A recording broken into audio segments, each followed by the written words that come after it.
Good evening, everyone. Welcome to the Millbrae City Council meeting. Roll call, please.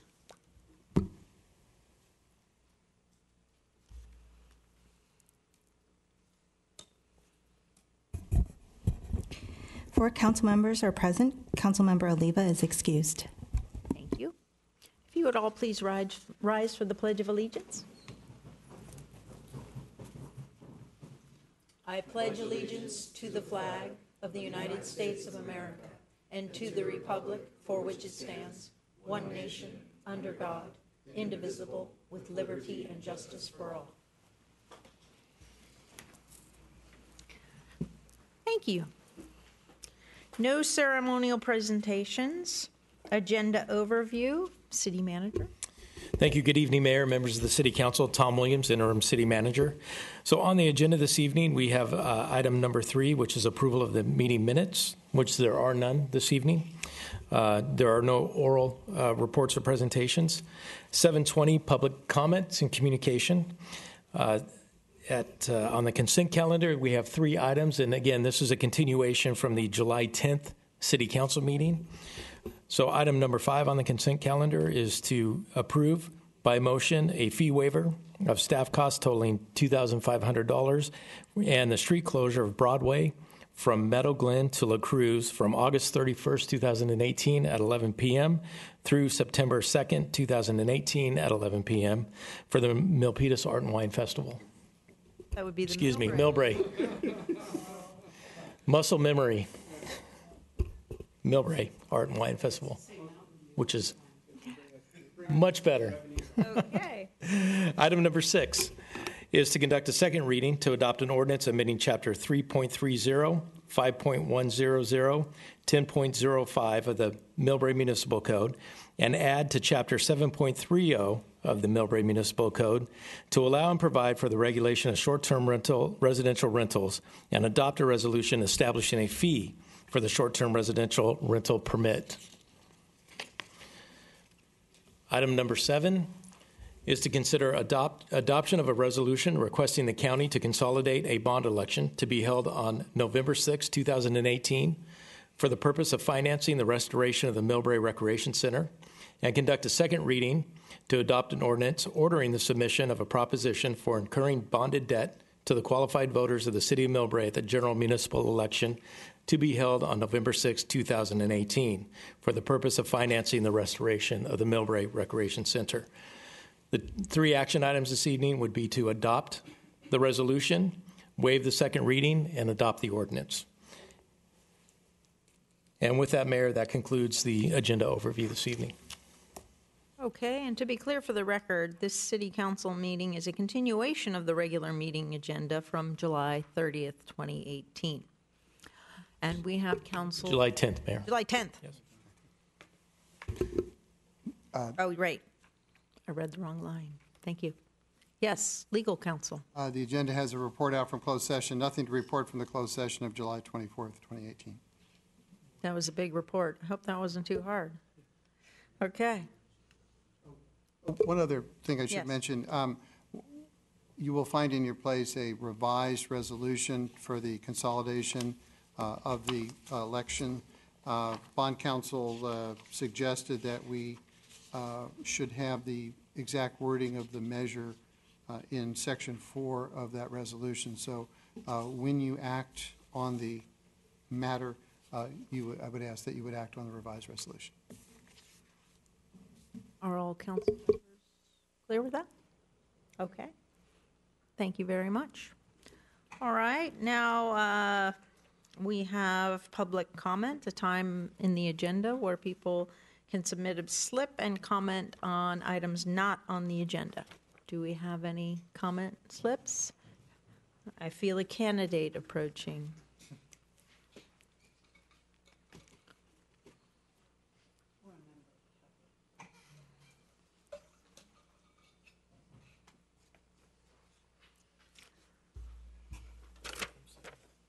Okay, we have one public comment. Yo-Yo.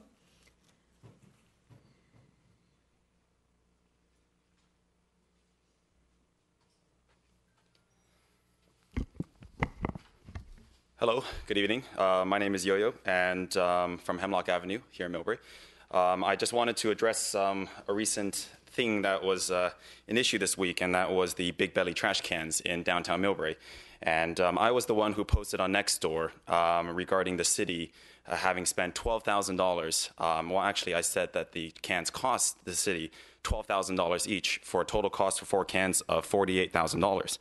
And the reason why I posted this, and it was subsequently corrected through a press release from the city, as well as a MCTV investigative piece that was released, was because I received this response to a Freedom of Information Act request, which shows that the City Council, in a special meeting on September 6, 2016, actually budgeted $48,000, approved a budget of $48,000 for 4 trash cans, approved $50,000 for painting the intersection of Hillcrest and Broadway red and yellow, and approved $10,000 for a small metal screen to be put around the new newspaper racks. So I suppose that I was misled when it came to the numbers, but the city at the end of the day did approve these numbers, and I think at the time I did express my dissatisfaction with this. Any type of downtown improvements need to be done with business owners having skin in the game. Business owners need to pay in, and the city shouldn't be spending $300,000 making what are really minor improvements when the surrounding business owners are not paying their fair share. And I think that the residents understand that there is some sort of waste in the city. And although I'm very pleased to hear that we ended up only spending approximately $5,000 per can, and that we're saving money each week by reduced trash collection due to the compaction feature in the trash cans, the fact that the subcommittee hired an architect, which is a professional services contract, and asked for this estimate, which obviously cost thousands of dollars to produce, and that the person you hired estimated the cost of the trash cans at $48,000, but they ended up being procured at $20,000, I think is alarming. So although that was released, I think the MCTV segment told a half-truth. It was trying to investigate something but failed to tell the other side of the story, which again is the fact that the city actually did approve $48,000 worth of spending on trash cans. And I wish that the city would always be this transparent, not just when challenged by a future candidate for city council, that they start leveraging their public communication resources like MCTV or press releases. They should be always transparent and release these spending documents voluntarily to ensure more accountability for taxpayer money. Thank you. Thank you. Any other public comments? And to be clear, $44,100 something per Big Belly. Cost of item. Okay, moving on. We have the consent calendar. I do have speaker slips on items 6 and 7. That leaves us with item 5. Is there a motion? I'm sorry, Miss. I'm happy to make a motion, but I have a comment. Yes. How do you want to do that? On which one? Sorry. On the Art and Wine Festival. I'm sorry, getting new glasses. These are too strong. I can't see anymore. Okay. So Ms. Schneider has a comment on item 5, so let's take that before we call for a vote. We do have motions up, just so you're aware, but go right ahead. Okay. We have Lorianne Richardson from the Chamber here, and just to refresh everybody's memory, last Saturday a year ago was 104 degrees, and we didn't have an open cooling station. I brought this up at the previous council meeting. Sorry, public, we're just waiting because I want the city manager to hear this. I am hopeful. I'm very happy to approve this, the item tonight, but I want to make sure that we have a cooling station ready, and that if we need to communicate with CERT, that we've talked to CERT, and CERT is always right next to the fire, Central County Fire, that we've got this worked out now. I'd also like to make sure it's not on the agenda, never mind, the car show coming up. Don't want anybody to get cooked or to get lightheaded because of lack of fluids. Thank you. You're quite welcome. Does the chamber have any comment regarding that, or the city manager, please? None other than we've been having meetings internally with Central County Fire, and are aware of the situation, and they will have a plan to address it. And we'll make sure that the chamber's read in, whatever the correct term is. Yes. Okay, great. Thank you. To Central County Fire. Okay, we have a motion and a second. Your votes, please. Item 5.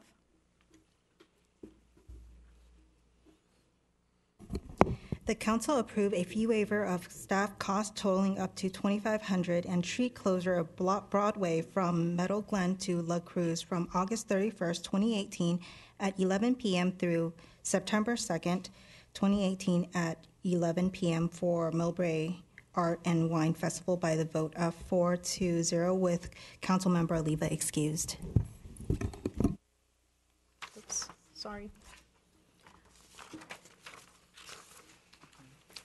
Okay, moving on to item 6, we do have a comment. This is the short-term rental ordinance. What is the council's preference? Would you like to hear the comment, or would you like a staff report? Let's hear the comment. Comment? Mr. Larson, we do have a written statement we just received from you. Thank you, Mayor Pappen, Vice Mayor Lee, and City Council members. It's nice to see you as always. I just was absent at the last meeting because I had laser eye surgery. I wanted to make sure that that was okay, so I wasn't able to attend, but I did watch the meeting, and it was very interesting, but there were a couple of comments that I thought should be entered into public record. A lot of people are saying that there are two sides to the short-term rental situation. There are those who are being affected, who have been affected negatively, those who are neutral, but then also those who are making money off of it. And that is affecting people around them. Not everybody, but it does affect people that are having problems negatively. A couple of items. A lot of neighbors have been contacting me, people that I've talked to before in the past, and a couple of new people, and they're concerned about what was talked about at the last meeting. It was a comfort when it was established that R1 and R2 neighborhoods it was essentially illegal for any kind of short-term rentals to be in those kind of areas, so people were comforted. Now, people aren't too sure. They're very leery about the proposed changes. They have lots and lots of questions. They do have a lot of input that they would like to give. So with that, please make it clear at some point exactly what is going to be happening, if this is just a first step in creating rules and regulations regarding anything that has to do with short-term rentals. Not all residential streets in Millbrae are the same, so this should not be considered a blanket issue. Residential streets, well, for instance, mine, a lot of them are not conducive to being used as, public access, in and out, people coming and going, departures, arrivals, and there are a lot of areas that are like that in Millbrae, and that needs to be addressed. And if needed, it would be wonderful if there was a way to let the neighbors put their feedback into any kind of situations like this. If there's a problem with that area, the neighbors should have a voice on what should be allowed and what isn't allowed.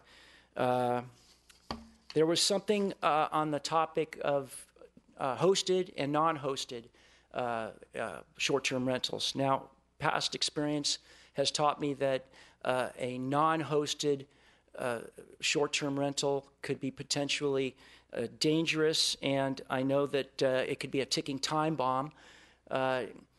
Non-hosted short-term rentals should be seriously looked at. If this is going to be wrap up, Mr. Larson. okay, I'm sorry. I'm finishing up. Statement. It'll be a part of the. But yeah, please read the statement. It's something that's important, and if this is something that Millbrae residents are concerned about, Millbrae residents should have a voice on, what could be allowed, what isn't allowed, and everybody should be pleased with the outcome. Thank you. Thank you. And can we make sure this gets to be a part of the record? Yes, I have one more public comment, if you don't mind. Yo-Yo?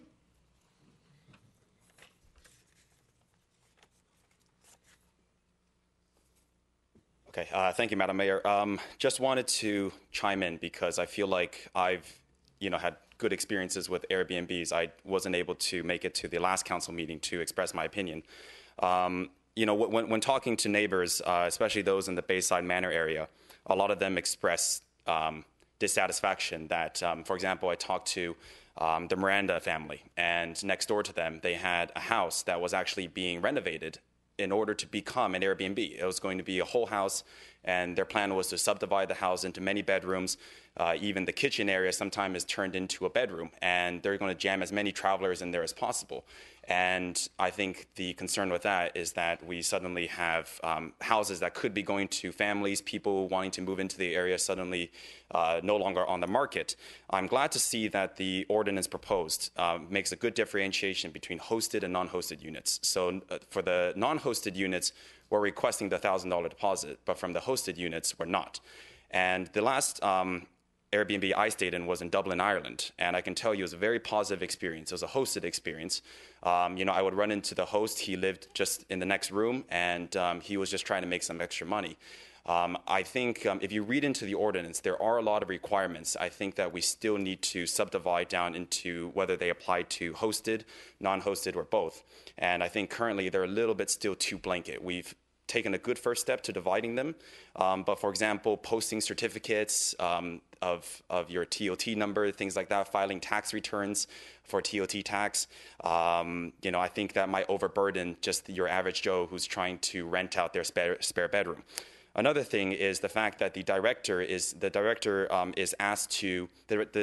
this program is asked to mail out postcards with contact information of the person applying for the permit to people within 500 feet. That's pretty standard for things like alcohol license and sex offenders. And I think we need to make it super clear on the form that has been proposed, because it's nowhere on the form, that this form is public record. And the phone number and address, name, things of that sort that you put on that form is going to be public record. Because I think you might get a lot of neighbors harassing people who are just trying to do business. They're going to be harassing their neighbors over small concerns. And we need to make it clear that, first of all, it's public record, and second of all, with any concerns, they shouldn't take it up personally with the property owners or the people living there. They should take it up directly with the city. And also, at the end of the day, we need some kind of guarantee of enforcement. We have all sorts of laws in Millbrae that are not being enforced. We're not supposed to smoke within 25 feet of a restaurant, for example, but, I have to shoo people away from the front of my restaurant every day. So with laws and no bite to the laws, there's no use for having all these things. You say there's no smoking in the Airbnbs, but can we really assume that's going to be enforced? So I really hope that this law will come with a good guarantee that it will be adequately enforced. Thank you. Thank you. Any other public comments? Could we have staff respond prior? Ms. Schneider, do you mind if staff responds? As Mr. Madalena is coming up, I can address the non-hosted versus hosted for clarification.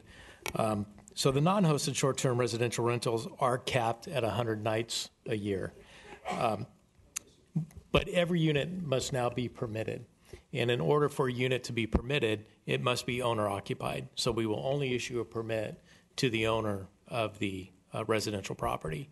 Now, that owner, as we discussed at the first hearing, if they're a school teacher and they travel during the summertime, they're allowed to rent their unit out, but no more than 100 days a year. But we will not be issuing permits based on this ordinance to units that are not owner-occupied. And so I wanted to clarify that because there may be some misunderstanding with the ordinance. So hopefully that clears it up. And Mr. Madalena, our acting planning director, if you have anything further to say or any questions, feel free. Just to add on that, so Mayor Pappen, I guess I would respond to the citizens' questions regarding the ordinance in relation to kind of how we're going to massage this moving forward in the future.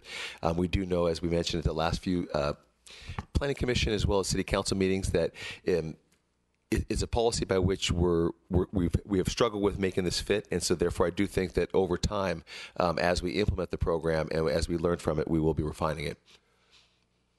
And I'll just say, we clearly understand in the direction of the council that enforcement of this program is going to be key. That will be We discussed that thoroughly at the last meeting. primary focus, correct? Yes, and a work in progress so that community input will be encouraged throughout. Thank you. Ms. Schneider, I'm sorry, you had a comment?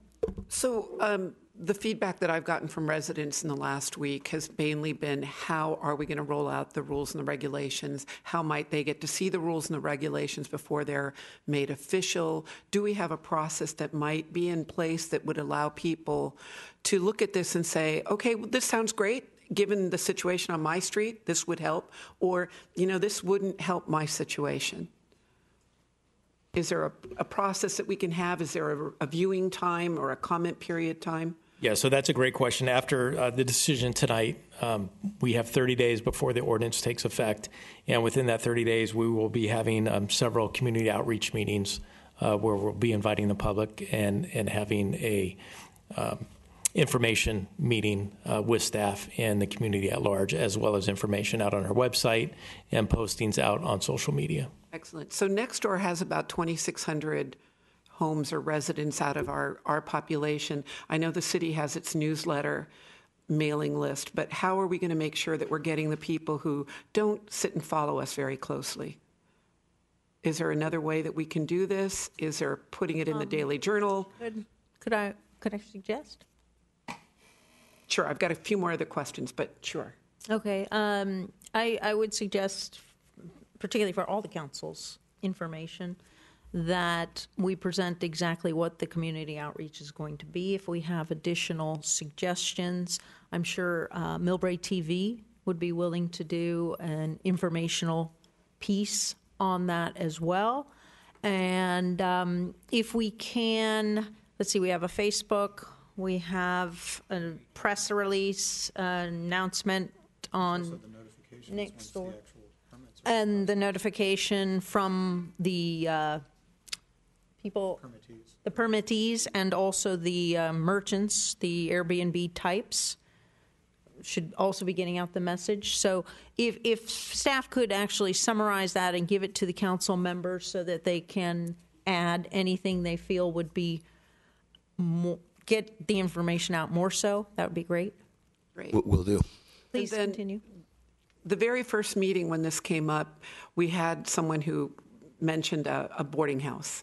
So I know that the boarding house is not part of this regulation. I know that all of the documentation talks about boarding houses, but we haven't really, as a community, talked about boarding houses and how we're going to identify them so that the situation that Mr. Schwang mentioned, I'm sorry, Yo-Yo, I have a tough time with your last name. My apologies. That these boarding house situations are being handled, and if the boarding houses are showing up in an R1, R2, which I believe is not legal, that we are taking enforcement action right away. Okay, So I just want to make sure that we don't have short-term rentals becoming boarding houses during all of this, that we're capturing the boarding houses too, which should also have a business license. Actually, boarding houses are not allowed, period? Not allowed, and they will not be covered by this new ordinance. And so, therefore, I would say that Councilmember Schneider, what we need to do is better court enforcement action with those particular locations, and we will continue to work on that. So no boarding houses, period, in any of the zoned areas of Millbrae? Well, no, R3 and commercial, they're allowed. R1 and R2, they're not allowed. Okay, that's what Okay, I thought. So R1, R2, given I have got one next door that's been operating for years. We're also hopeful that this regulation will allow people to report them more so that we can prevent them from happening as they happen to Ms. Schneider's in her neighborhood. So that's the benefit of hopefully this new ordinance. Thank you. I believe you had one more? No, just making sure the public can be part of the process and we capture the boarding houses. Okay. Additional comments? Vice Mayor Lee? Thank you, Madam Mayor. Can you give us a definition of boarding houses versus short-term rentals? Just for clarification. If we can just take a few minutes, we can actually get the excerpt from the zoning code itself. Because I think a lot of people would have a hard time trying to distinguish the difference. And right now, under the code, it would be in excess of the number of beds per person allowed within, so anything that exceeds that, I'm sure would fall under And then our also, definition. We Yeah. have a definition, in the municipal code, we don't have it right at hand. Right at but hand. It is basically multiple people living there long-term, more than 30 days. Yeah, separate agreements. that's a boarding house? Huh? That's a boarding house? Yeah. Well, they don't put up a sign that says boarding house. The kind of So residents that somebody- we would consider a boarding house are these pilot type things where you have multiple bunk beds in rooms. Under our definition for this ordinance, those would no longer be permitted, period.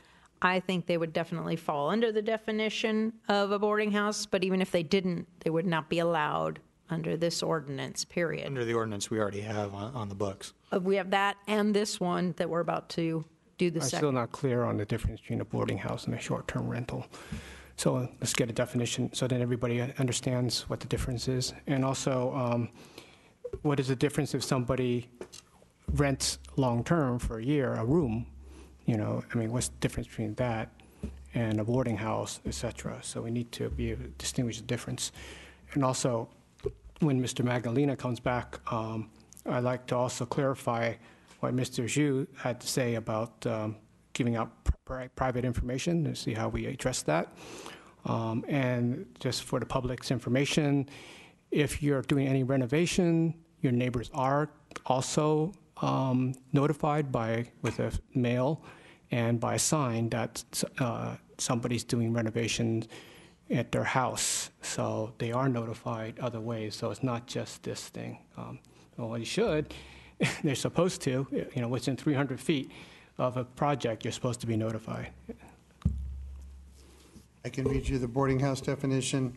Means a building or a portion thereof designed or used exclusively for residential occupancy, including fraternity and sorority houses, but other than a bed and breakfast or commercial lodging, which contains one main kitchen and no individual kitchen facilities, and wherein 3 or more rooms are rented to individuals under separate rental agreements or leases, either written or oral, whether or not an owner, agency, or rental manager is in residence. Boarding houses provide meal service for residents, while rooming houses do not. And so I think we need to go to rooming houses. And I believe Okay, so- rooming houses are not permitted either. Right, they're not permitted either, but I think they have the difference. It says, see definition of boarding house, rooming house. So I think the difference is kitchen or So meal kind of provided. like bed and breakfast places. Are Bed and not breakfast, allowed. or just, I think it's really a term from many years back where someone would own a house and rent out all the individual rooms. And basically, it's a business in a house with individual lodging. Mr. Magdalena's back. Should we have him? Could you cite the code section if you have it? Councilmember Schneider, Mayor Pappen, my apologies for not being prepared with this definition tonight, but the definition of a boarding house or rooming house per the Millbrae Municipal Code is, it means a building or a portion thereof designed or used exclusively for residential occupancy, including fraternity and sorority houses, but other than a bed and breakfast or commercial lodging, which contains one main kitchen and no individual kitchen facilities, and wherein 3 or more rooms are rented to individuals under separate rental agreements or leases, either written or oral, whether or not an owner, agency, or rental manager is in residence. Boarding houses provide meal service for residences, while rooming houses do not. Deja vu. Okay, thank you. What is the code section, if anybody? That's actually under the definition we have under the Millbrae Municipal Code under the planning, under our planning section. It's 10.05.0200. So it's the very beginning of the zoning code definitions. Okay. And also there was, when you were gone, we want to address the speaker's concern about privacy and how we're going to address that. What kind of privacy? Well, I think there was a concern about the leasee's phone number and contact information becoming public information. Yeah, that was as far as the 500. So essentially, the way that the ordinance is written, the Community Development Department will be responsible for noticing neighbors within 500 feet of any permit that we issue, and so therefore, I think it was a good comment from the member of the public. We've had that comment prior to this, and I guess The way we have it established now, the way that it's devised, is as we brought it forward. Maybe that's one of the things that, as I mentioned earlier, that we look at as far as reconsidering sort of this privacy issue or moving forward how we better manage this program. I just note there's a tension between giving information so that if there's a problem at the property, neighbors have someone that they can reach versus not identifying the applicant. And I think the way the ordinance is written, we are going to identify the applicant or their agent. So it doesn't necessarily have to be the home number of the individual that owns the property. If they have an agent that's managing for it, they can be the contact person. But I think the decision is that we wanted that information to be available so that when there's a problem, people know who to call. Yeah, I know that's been, we've been talking about this in the last few meetings about that. So I think it'd be good to see something before it goes out to the public, so they all know. We've been talking about this for quite a while. See what? I'm sorry. Some sort of policy, so to address this issue about privacy. He's That's public information. No, I understand that we're still figuring it out, right? But I think, as Ms. Schneider pointed out, you're getting a business license. That's public information. Your name and contact information is going to be on there. It's public. So if you are choosing to be a short-term rental. No, I think the difference was that you were not sending it out on a postcard, the person's phone number and contact information. Whereas if you come to City Hall, you can get that information. Is that right, Mr. Magdalena? That's correct. That information would be available if a member of the public does request it. You do bring up a good point, though, Councilmember Lee, in that we are mailing this out, so it's a little bit of a different situation. Although I think I would point out, though, is that when we were crafting this ordinance and when our city attorney was putting this together and given the sort of the direction, the guidance, I would say that we were working on, we were really crafting an ordinance for an illegal use and making this illegal use. No, you're doing the right thing with this. Yeah, so I guess what I'm getting at is that we were, it's a cost of doing business. We're allowing a use in residential neighborhoods that doesn't fit very well. And allowing that use may come with some additional caveats, such that you're operating something when there's an issue. We need to have our police or our Millbrae Police Bureau or code enforcement or somebody be able to address that appropriately within a timely fashion. And I think that's why, as Mr. Connery mentioned, that we did provide that, because I think that was the intent of what we were trying to do. Okay. If I might make a suggestion, I think what would be important is in the application form that it be crystal clear when someone is applying that their information is going to be made public. I mean, that's just part of it. And if they don't want to participate, that's certainly up to them. And also on the notifications, I made, when you were gone, I made it, I informed the public that if somebody's doing a renovation, they get a postcard and anybody within 300 yards of a project, they're supposed to get a postcard, and there's a sign that's posted in front of the house or paperwork so you can see what's going on with the renovation. Is that the way? I mean, I got my permits and everything. Did you send my neighbor? I mean, it was obvious I was doing a remodel. I think it is different. So in this particular situation now, we're sending more information. I think in relation to what Councilmember Lee is speaking to and what you experienced, Mayor Pappen, is that less information goes out. That's more about the project itself, trying to make sure that the neighbors are aware of a project is occurring and what that project is and how it may affect them so they can comment. Okay, and then one last comment I'd like to make is this really doesn't address the issue of people who behave badly and bad elements coming into Millbrae. It's just maybe address a little bit of it, but it's not going to prevent that happening because that type of thing can happen in any other sorts of ways. And they can circumvent this one regulation or any type of regulations concerning short-term rentals, because obviously they'll find a different way to behave badly, and we need to address that somehow. Well, I think that my understanding is that is why we are doing this regulation. If people are behaving badly, they will be reported. And that only... And code enforcement will come out and Yes, crush them. I agree with that part, but that's only for short-term rentals. Not going to address anything else, just short-term rentals. That's why we're here, for this issue. If there's another issue, we can bring it up at another time. We have an unruly party ordinance that this is slightly amending, so we do have an existing scheme. So that would be more general than just for the short-term rentals. I don't know if you want to look at that at some point and decide if it's effective or not, but we do have that. So, you know. if Well, I'm police are kind of called- looking more of a preventive sort of approach, like screenings of, making sure those people coming in aren't robbing our homes, that sort of thing. So there's other methods. We have technology to address that nowadays. So that's what I'm trying to encourage. License plate readers or cameras or whatever to try it out in other cities. It's a low cost-effective way of protecting our citizens. Mr. Holloway? I think pretty much everything's been said. There was a comment, I think Mr. Connery mentioned that it should be, as the speaker mentioned, that it should be very clear on the application that this is going to be a public record. I don't want there to be any confusion about that. But, as has been mentioned many times, this is a bit of a, round peg and square hole or square peg, round hole type of issue where it's a little bit different than what we normally, than many of the other types of businesses in Millbrae, the traditional types of businesses. It's also something that predominantly will be in an R1 zoned area. So I could see there being slightly different, privacy concerns than there would be for just a regular, residential home or also for a commercial business downtown. I think this ordinance does a very good job of managing that balance. And, it is a working document in a way. If there are issues that arise that maybe were not identified by this ordinance, it could be amended at any time.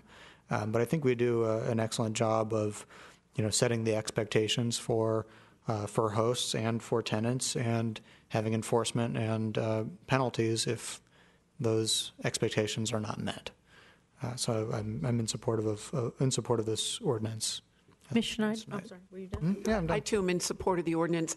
Question, can you come back to us in 6 months or 9 months and give us how are we doing? What are the complaints? We don't need to know which addresses are having complaints, but how is it working out for both hosted and non-hosted? Yeah. So what's reasonable, 6 months, 9 months? At the last meeting, we said that we would come in with a quarterly report to the city council and let you know how it's going. Yeah. Okay, so for the public, we'll be keeping tabs on this. Thank you. Will we also have somebody that's going to be tracking the providers? I understood that we were contracting or looking for a professional service which is attuned to all of the providers that are out there. Correct. Throughout the jurisdictions? That is correct. So we'll be going through an inventory of all existing that we know of. I think Ms. Hildebrandt. Sure. Okay. Well, it's a firm. It's not Correct. the city of Millbrae that's doing that. Right. It's a firm that we've retained. Contract with Muni Services, who will be doing an inventory through not just Airbnb, but any of those short-term rental websites. It doesn't take long for them to prepare the inventory. And how often do they update it? It depends on our contract. It'll probably be a quarterly update. Usually there'll be a big batch up front, and then periodically you go back in and look to see if any new ones have popped up. Do we have anything built in that if we get a list of these providers and they are not providing the information to their renters, we can only ask them to do so much, and I guess we can't force them, but We can revoke them if they're not following. we can revoke them if they're not following the rules. Okay, so that's what we will do then. Very good. Okay. Yes, Mr. Holliber? Yeah, can I ask about, to follow up on the question about the service that's tracking Muni Services to tracking all of these. Can you explain the TOT collection and auditing process, how that works? So they will just gather an inventory, and staff will be will notify the Merchant? the applicants or those who are operators. I'm sorry, I couldn't think of the right term. We'll notify the operators, send them a notice that they need to pay past TOT, business license taxes, and give them a timeline At this point, we'll probably work through city attorney in terms of further enforcement for those that don't comply. I have done a similar project in another agency, and many of them do come forward and clean up their history. We actually had somebody already come try to pay. So I think that we'll have some good operators and ultimately potentially some not so good operators, and we'll deal with those both on the financial side and the enforcement side. Okay, thank But you. I think in my experience, most of them tended to be good operators. Well, is there a way to be able to identify what seems like a reasonable amount that they're paying? How many guests they're actually having each year or each month, and what the actual rental rate is per night? No more than with a regular, for example, a hotel. Okay. So at some point we can choose some to do audits, so we can compare against, and we can do that through Community Services or alternately through other firms, but we can compare against their past history or compare against what we're seeing in terms of what's available on their site, days that are booked. It's not as easy as just looking for days available, because maybe they're not available because the owner is there and they only rent when they're not around or something to that effect. But there are audit options for us. And I think just the first step is to identify all of those operators and see who's just going to comply voluntarily and go from there. Thank you. Okay. Once again, thank you very much to staff. I believe this council's primary goal here is public safety and the quality of life for people within our city, first and foremost. So this is a work in progress. We all acknowledge that. First step, and we will hopefully fine-tune everything as we progress. We look forward to, again, staff having public outreach to the communities for those who are involved in short-term rentals, the whole system, the application process, everything would be helpful. So thank you. We have a motion by Vice Mayor Lee, a second by Ms. Schneider. Your votes, please. And again, this is on the ordinance as well as the resolution to impose the fee. Next. No, it's one. Right, you're waiving the second reading, you're adopting the ordinance, and you're adopting the resolution. I mean, as a consent calendar item, you can act on all three things, all things at once. And that's what the Vice Mayor is moving for right now? Is that correct? And Ms. Schneider is seconding. Okay, your votes, please. Do it again. There we go. Everybody locked in? The council waive the second reading and adopt the ordinance amending chapters 3.30, 5.100, 10.05 of the Millbrae Municipal Code and add to chapter 7.30 of Millbrae Municipal Code to allow and provide for the regulation of short-term residential rental, and adopt a resolution establishing a fee for a short-term residential rental permit by the vote of 4-0 with Council Member Aliba excused. Thank you very much.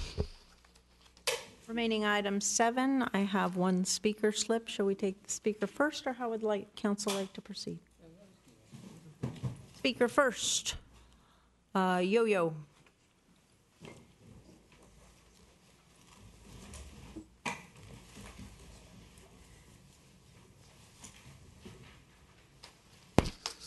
Okay, thank you, Madam Mayor. Agenda item 7 is in regards to putting a ballot measure on the November ballot to put a $12 million general obligation bond that needs to be approved by 2/3 of the voters. And this will be the second reading. I'm just here to express a few concerns with the overall project. I understand that the general obligation bond, $12 million, only covers 40% of the total rebuild cost of $30 million. And we're getting a majority, well, not a majority, but a substantial portion of the rebuild costs from the sale of surplus property, the main property being Schultz Park. And as part of the staff report, they did indicate that the sale of Schultz Park may be subject to a ballot measure, that it needs to be approved through a ballot of the voters. And if that's the case, shouldn't we have that on the ballot for this year, if we're going to be asking the voters? I had heard that Schultz Park was donated by the Schultz family, and that it was not intended to be sold, and that there was some kind of condition or,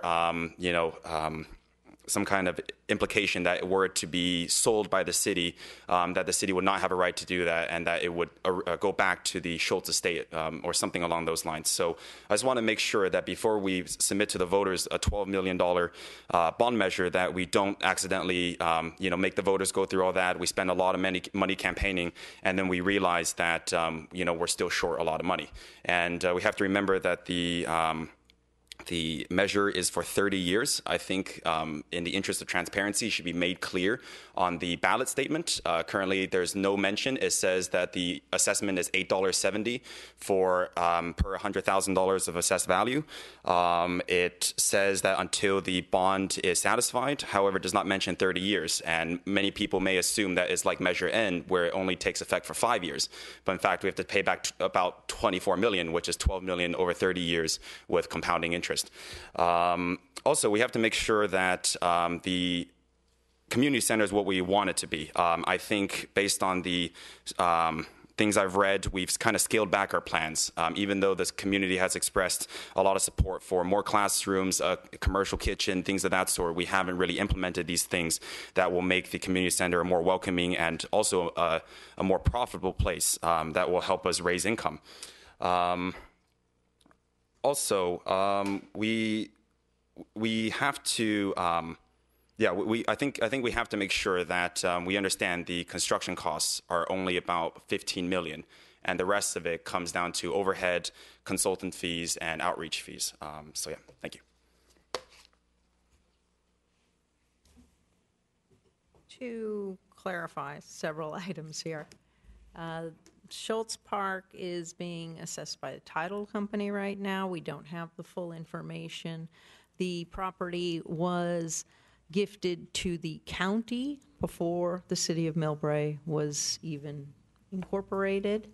And when the city of Millbrae became incorporated, the land transferred to the city of Millbrae.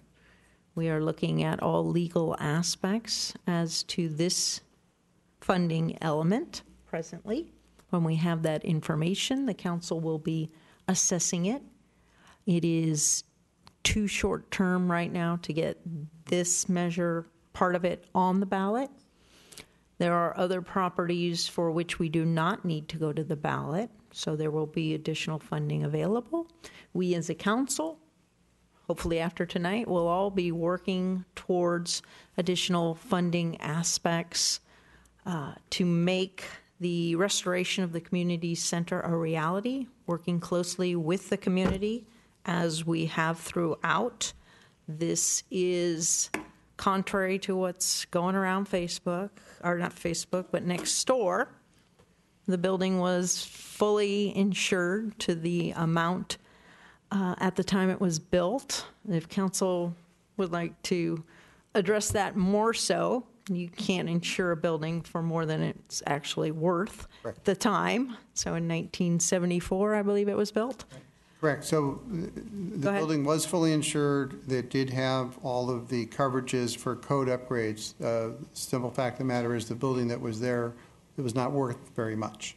And we're building a larger building with this, so that also explains. But we, not only have we gotten, using, I think, excellent consultants, the full dollar amount for the payment of the building, we're also getting payments to pay for the temporary community center. So there's a number of different coverages that were available, and we've taken full advantage of those.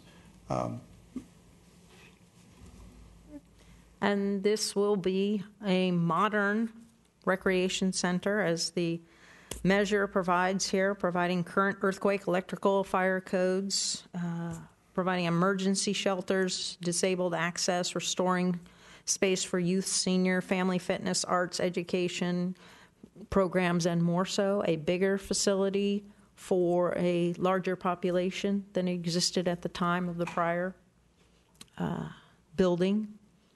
We are hoping that the public will continue to be a part of the process, which has gotten us to this point. And Ms. Schneider, go ahead. Just clarification, as soon as we know more about the 3 properties that Millbrae owns that are in the residential neighborhoods, we'll be coming back to council at that point, and we'll get an update on Schultz Park. Correct. And I had a phone call from someone who lives right behind Schultz Park with other concerns in terms of fire safety concerns, which I shared with the city manager earlier today. So we've got a number of issues around Schultz Park and fire safety, fire danger to keep an eye on. I will vote for this, of course, tonight, but I'm worried that 12 million isn't enough, and we're going to be scraping to get that money at the end. But the polling information said that the public seemed to get us to that 2/3 threshold by using this dollar amount. And that still means that we as a community, to have this building, have to pull together for it. And we're going to have to be creative in how we do it.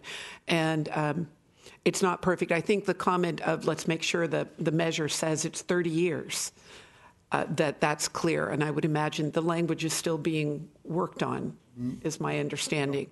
The language is fixed. It's fixed? Oh, then I According to missed the bond council, Right. this is what's required Right. under Does it the talk law. about the 30 years? And if not, then we're going to have to make sure the 30 years is in all of the materials.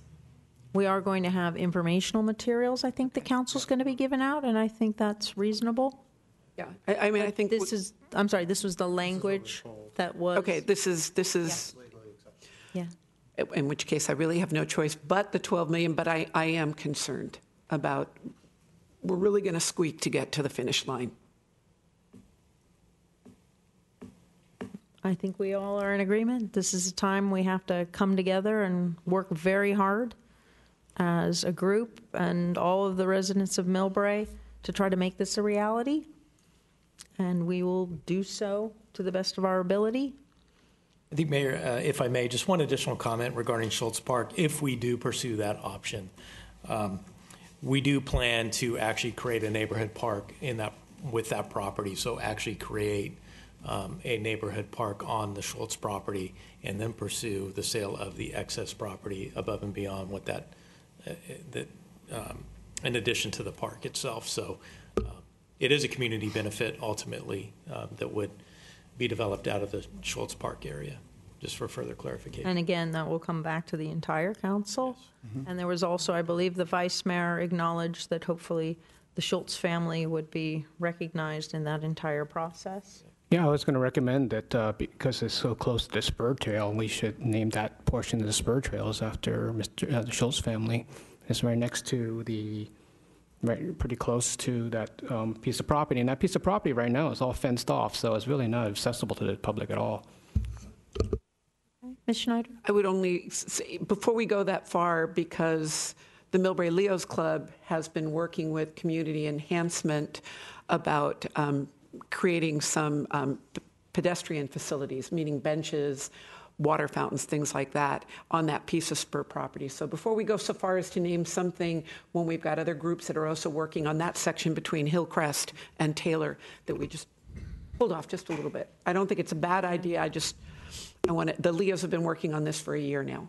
And I think we're getting beyond ourselves. So acknowledging these great ideas, that will all come back to the council, and we can discuss more fully when we have a more defined legal definition of the property and its restrictions. We will do so. We now have a motion by Vice Mayor Lee, a second by Mr. Holliver. Is the council ready to vote? Just noting that the resolution is as amended. It's as amended. Anything else we're noting? Clearly, we want to get this right. Okay. Your votes, please.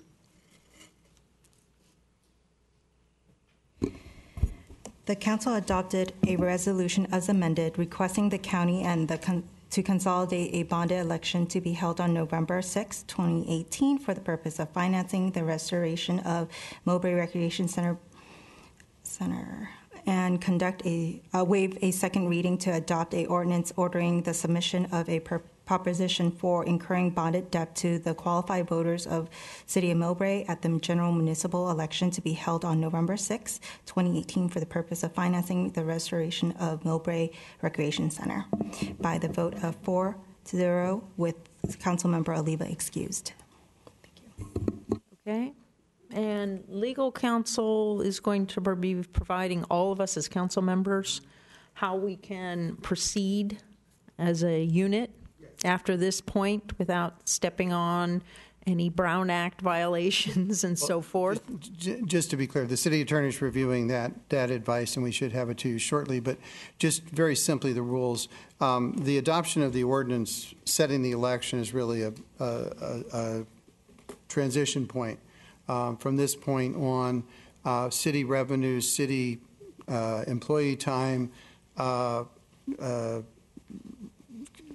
cannot be used for advocacy purposes. In other words, and even the elected officials, there are rules you need to be aware of in terms of using city facilities. So while everyone is free to exercise their First Amendment rights and to say yay or nay on this measure or other issues, there is a restriction in terms of using public resources for partisan purposes. And as of the adoption, we now have an election. Before this, it was perfectly legitimate to do polling and to do informational. But at this point, while the city can certainly give informational materials out, it's very important that we be neutral. We tell both sides of it, and we're going to be giving guidance to staff and to you all as well in terms of just to make sure that that's done with some, I think, some pretty useful practical tips in terms of what's allowed and what's not.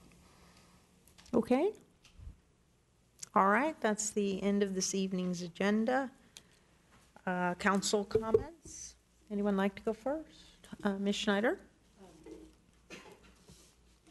This is a request to everybody of Millbrae who still might be watching on our third council meeting of the year, of the month. Millbrae has about 7.48% of our residents signed up for SMC Alert. SMC Alert is San Mateo County Alert, and it's the way the government lets you know if there's a fire, a flood, a road closure, or anything else. My heart is going out to everybody up in Reading and to the firefighters that we've lost this week and to the people that we've lost this week. And I would like to beg you all to take the time to go to smcalert.org and sign up. You can sign up either for your cell phone, you can sign up for email, you can sign up for your parents' neighborhood, your children's neighborhoods, if they're living away from here. But please take that time to sign up. We have a little bit of a city-by-city competition, and Woodside and Portola Valley are up at 44 and 48%. So you can see that we have a ways to go. The farther you go up North County, where we are allegedly in the fog belt, the less we think about being in an area where there could be natural disasters or man-made disasters. But please take that little bit of time to sign up to smcalert.org. It's really easy. It'll take you about 2 or 3 minutes to sign up. I'd love to see our numbers bump, but we are in fire season. So I would caution all of us, whether it's a cigarette butt flung out the window, I know I've got some dead grass in the front yard that I've got to take care of. This is the time that we need to be looking out for each other on that. And I had one other thing, but I hope we'll close tonight in honor of the loss of the firefighters that we've lost in California and probably elsewhere in the country, but as well as I just keep thinking of the grandma and the 2 great-grandchildren up in Reading, and it breaks my heart. Tomorrow night, the Millbrae Library and I are hosting a safety meeting. We're going to be breaking up into neighborhoods. It's from 6 to 8 o'clock at the library. Please attend. We have county facilitators, so we have 5 facilitators who will be running the meeting. We have some resources on different types of safety at the library. Looking forward to seeing you from 6 to 8 o'clock tomorrow, Millbrae Library, room A and B. Thank you. Thank you. Vice Mayor Lee? Thank you. So the executive director of the Peninsula Clean Energy, our utility, I'm very proud to say that Millbrae has upped it up to 100%, the Equal 100 program. Jan Pepper her contract's been renewed, and she got a $10,000 raise. And it's very hard to find, this is very special skill, and there's not many of them around, so it's necessitate that the board was very happy with her performance. They're also looking for a qualified CFO, Chief Financial Officer. So anybody who's interested, go to the Peninsula Clean Energy site and apply, please. And also, I'm glad to announce that I was appointed by the president of the League of Cities to be on the League of Cities Resolution Committee for this coming meeting. It's quite an honor for Millbrae. Millbrae Machines is coming up August 18th. It's selling out fast, so please go to the website, millbraemachines.com or millbraelions.club. And of course, the Art and Wine Festival is coming up, and looking really forward to that. It's always the granddaddy of festivals on Labor Day weekend, starting September 1st. So I'll look forward to seeing you all there. Thank you. Business ribbon cutting, Vice Mayor? Pardon me? Your ribbon cutting? Oh, no, you were. I was privileged to be at the ribbon cutting for SAM, which is Seriously Addicted Math. Yeah, and it's really a wonderful addition to Millbrae on the Park Boulevard triangle. So if you'd like to check it out, they're doing Singapore-style math, and it's very popular. Yeah, so, and I would say that the mayor also attended the next day's grand opening, which they were very happy. Thank you, Mayor. Mr. Holliver? Okay, one other event to announce. This coming Saturday is the grand opening, the ribbon cutting of the Millbrae Museum Carriage House at 10 a.m. Right behind us by the Millbrae Museum. Lots of festivities planned, I believe, throughout the whole day. My understanding is the Maltese Historical Society will be joining the Millbrae Historical Society with some type of an exhibit of Maltese history or Maltese American history. So lots of participants there. Look forward to seeing everybody there, and congratulations to Mr. Larson and the Historical Society for getting that done without any city funding, all completely funded by the Millbrae Historical Society. Wonderful treasure here in Millbrae. Thanks, everyone. And I believe we have some movies in the park coming up too, one the night before the Millbrae Machines, and I think the Sheriff's Department has one the 7th? Correct, on the 7th. That is on the 7th as well. So I encourage everyone to come on out and enjoy the park and the movies. It's been great fun throughout. Ms. Schneider? Add on to the Millbrae Historical Society. One of their fundraising events is a week and a half from now on Saturday the 13th. Is that the date? 4 + 7 is, anyway, a Saturday, a week and a half. It's also the library's book sale and the Historical Society's rummage sale. Please come on down, spend. That's how they fund the money to fund the museums. Okay. Again, as Ms. Schneider noted, our thoughts and prayers go out to the families who've lost loved ones during this fire season, to the firefighters and first responders who have lost their lives. This is going to be a time when, again, we have to come together. The Lions Club did an amazing fundraiser during the Napa fires.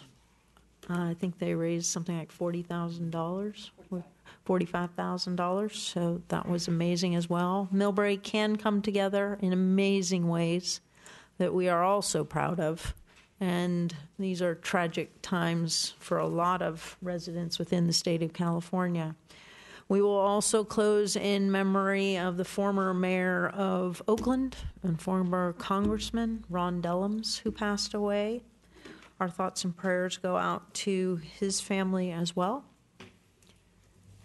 So with that, good evening, everyone. Have a safe ride home. Thank you very much.